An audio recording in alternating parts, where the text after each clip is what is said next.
네, 안녕하세요. 오늘은 에스겔 45장에서 48장까지 이제 에스겔의 마지막 부분이죠. 이 부분을 함께 나누도록 하겠습니다. 네, 여러분 에스겔을 읽어오시느라고 에스겔 함께 읽어 나가시는 동안 어떠한 생각들이 또한 어떤 마음들이 여러분들에게 남아있는지 참 궁금합니다. 저에게는 개인적으로 에스겔이라는 책이 다시 한번 하나님이 하나님의 백성들을 얼마나 사랑하시고 계시는지, 또한 그 하나님이 하나님의 백성들을 사랑하시기 위해서 결국 하나님이 베푸시는 은혜가 어떠한 형태로 나타나고 있는지를 조금 더 확인하는 그런 시간이었습니다. 그 핵심인 결국 하나님은 모세의 시대에 이스라엘 백성들에게 시내산에서 나타나셔서 율법과 성막을 계시하셨던 그 하나님, 그리고 그들과 함께 하시기 위해서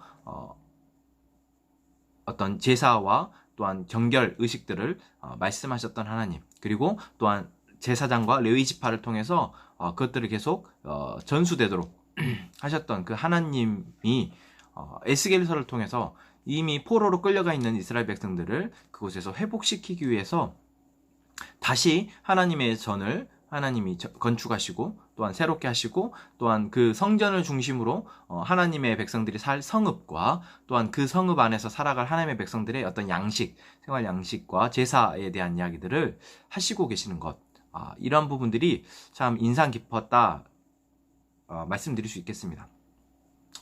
그런 연장선상에서 오늘 이제 저희가 마지막 하고 이야기하고자 하는 바가 사실 그 핵심을 말하고 있는 것이죠. 45장부터 저희가 보게 될 텐데, 그 전 44장부터 이제 성막을 계시하셨던 하나님이 44장과 그리고 45장을 통해서는 그리고 46장까지 해서 이제 그 성막, 회복되어진 성막, 하나님이 다시 회복하시는 그 성막 안에서 이루어지는 하나님의 거룩의 어떤 정화 작업, 그리고 또한 거룩을 유지하기 위한 어떤 양식들, 제사와 이러한 부분들이 나오고 있습니다. 그래서 45장을 보시면은 하나님이 제비 뽑아 땅을 나누어 기업으로 삼을 때에 라고 이야기하고 있죠. 자, 성전을 중심으로 이제 예루살렘이 회복이 됩니다. 그 회복되어지는 하나님의 성읍을 이제 하나님이 땅을 분배를 해주시는데, 그 이야기가 45장부터 사실 48장까지 어떻게 보면은 계속 반복됩니다. 각 지파별로 땅을 나누고, 그 땅을 나눌 때 하나님이 먼저 정해주시고, 순서대로 정해주시고, 그리고 그 하나님이 정해준 땅 안에서 이제 각 가정별로든 각 어떤 그 지파 안에 이제 족속별로든 하나님이 이제 거기선 제비를 뽑도록 하시는 것이죠. 자, 그런데 여기에 그 땅을 나누는데 어떤 정확한 수치들이 나옵니다. 자, 여기서 수치들이 나오는데 이 수치가 얼마냐가 중요한 것보다는 왜 이 수치를 하나님께서 말씀하고 계시냐, 땅을 정확하게 무슨 우리가 논을 이렇게 측량하듯이, 그리고 그 논을 나누듯이 정확하게 500척, 500척, 500척, 뭐 25,000척 이렇게 나누고 있다라는 것이죠. 자, 이것은 왜 나눌까? 결론부터 말씀드리자면 하나님이 이 땅을 정방형, 그러니까 정사각형이라고 하죠. 정사각형의 모양으로 말씀하시고, 그 정사각형의 중심에 바로 하나님의 성소를 두신다라는 것입니다. 그래서 45장부터 48장까지를 쭉 보면 땅을 계속 나누고 그 땅의 수치수가 이렇다 했다 나오는데, 그 추수에 특히 48장을 보시면 알겠지만 앞에 부분에서 땅을 분배하고 뒷부분에서 또 12지파에 대한 땅을 앞쪽과 뒤쪽에 나누거든요. 그런데 그 중간에 바로 하나님의 성전을 이야기하십니다. 다시 말하면 땅 분배가 중요한 것이 아니라 그들이 하나님의 성전을 중심으로, 하나님의 성소를 중심으로 이제 정확하게 그들의 삶을 살아가도록 하시기 위함이죠.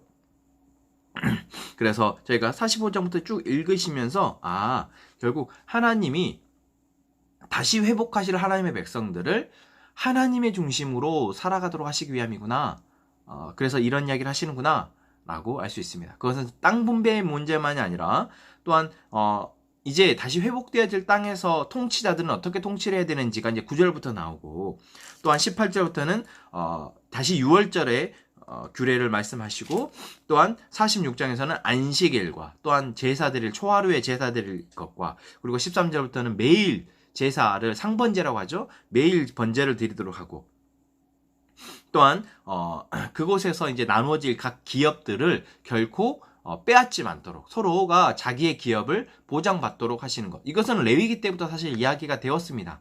하나님의 은혜로 배정받은 각 지파와 그 기업들은 결코 그것을 빼앗기지 않도록, 그래서 지파별로 그 가정별로 계속 그 땅이 대물림되도록. 왜 그랬습니까? 내가 내 땅을 어렵다고 팔게 되면 이제 그 사람의, 그 가족의 생계는 보장받을 수 없어서 다른 사람의 노예로 살아야 되는 것이죠. 다른 사람에게 귀속되어져서 살아가게 되는 것입니다. 그러나 모든 백성은 하나님에게만 속해 있는 것이지 사람에게 속하는 것이 아니죠. 그래서 하나님은 결코 땅을 팔지 않도록 하셨고, 혹여 땅을 팔았더라도 희년이 되면, 50년이 지나면 다시 원래 주인에게 돌려주도록 하셨습니다. 자, 그러한 어떤 그 맥락의 이야기가 다시 한번 46장에 등장하고 있죠. 그리고 이제 47장에서는 37장에서 그 마른 뼈가 되살아나는 환상 여러분 기억하십니까?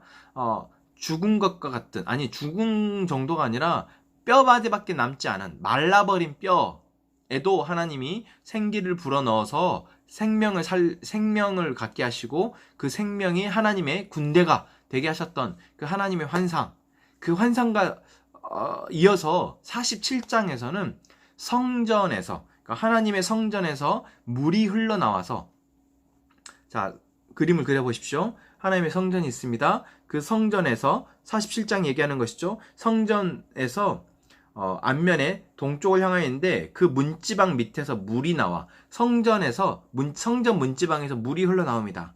그리고 그 물이 나와서 동쪽으로 흐릅니다. 그러니까 모든 성전의 출입구는 동쪽이죠. 동쪽으로 하나님이 들어오시고 나가시고, 또한 안식일에만 동쪽으로 이제 이 예배하러 올 수 있는 거죠. 자, 그래서 동쪽으로 물이 흘러나갑니다. 그리고 그 동쪽으로 흘러나온 물이 오른쪽 제단 남쪽으로 흘러내립니다. 그리고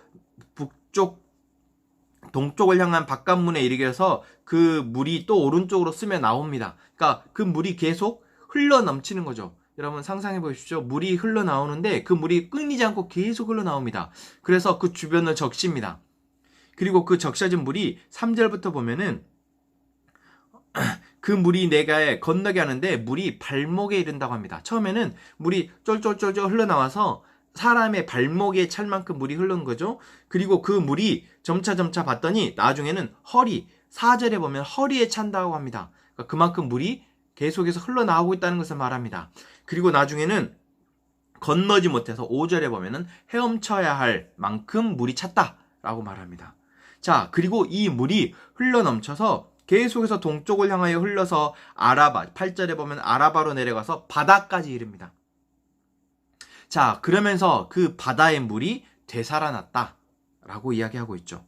그리고 이 물이 흐르는 곳마다 9절 말씀을 보면은 모든 생물이 살고 고기가 많아지고 바닷물이 되살아나고 하면서 모든 시들고 죽어가는 것들이 소생한다라고 이야기하고 있습니다. 그리고 12절에 보면 각종 과실나무가 자라고 새 열매를 맺게 된다. 여러분, 이 말씀이 환상으로 이 에스겔이 이 환상을 보고 있을 때 그 환상을 보는 에스겔의 마음이 어떨까요? 두근두근 너무 기뻐서 뛰지 않겠습니까? 성전에서 조그맣게 흘러나왔던 그 물이 주변을 다 적시고, 그리고 적신 물이 바닥까지 흘러서 그 주변의 모든 죽어가는 생명체를 살리는 겁니다. 이게 바로 이 환상을 보게 하신 이유가 무엇이겠습니까? 마른 뼈가 살아난 것과 같은 그 역사가 이제는 그 한 사람, 한 개인이 아니라 한 생명체가 아니라 모든 주변의 생명을 다 살아나게 한다라는 것. 다시 말하면 하나님의 영과 하나님의 은혜와 하나님의 사랑이 그렇게 흘러넘쳐서 모든 생명을 소생케 한다라는 것을 보여주는 것이죠. 자, 그러면서 이제 13절부터 땅에 대해서 또 이야기를 합니다. 이제 그렇게 해서 회복될 땅을 이야기하고 48장에서는 아까 말씀드렸듯이 앞부분에는 7지파의 땅 분배를 하고 그리고 23절부터는 나머지 5지파에 대한 땅 분배를 합니다. 그런데 그 중간에 바로 무엇을 얘기합니까? 하나님의 제사장과 하나님의 성소에 대한 땅을 이야기하죠. 다시 말하면 그 중앙에 있는 하나님의 성소가 결국 나머지 12지파 또한 12지파를 위시하는 모든 생명들을 살게 한다라는 것, 그것을 하나님께서는 말씀하고 있는 것입니다. 그리고 마지막 35절에 그 사방의 학계가 18,000척이라 그날 후로 그 성읍의 이름을 여호와 삼마라. 여호와 삼마라는 뜻은 여호와께서 그곳에 거기에 계시다라는 뜻입니다.